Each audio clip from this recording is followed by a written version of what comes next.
Pemirsa, penyebaran COVID-19 di Bangli perlahan-lahan mulai melandai. Bahkan per Selasa 30 November 2021 jumlah kasus aktifnya terus mengalami penurunan dan saat ini di bawah 5 orang.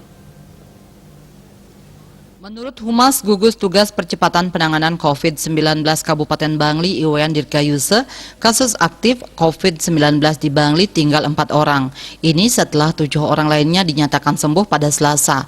4 kasus aktif yang tersisa ada di 3 kecamatan, yakni di Desa Pengotan, Kecamatan Bangli, Desa Pengejaran, dan Desa Songan di Kecamatan Kintamani, serta Desa Bangbang di Kecamatan Tembuku. Disampaikannya, angka kasus COVID mengalami penambahan 1 orang dari hari sebelumnya.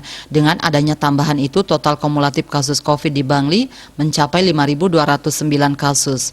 Dari jumlah itu, total yang sudah sembuh sebanyak 4.962 kasus dan 245 orang meninggal dunia.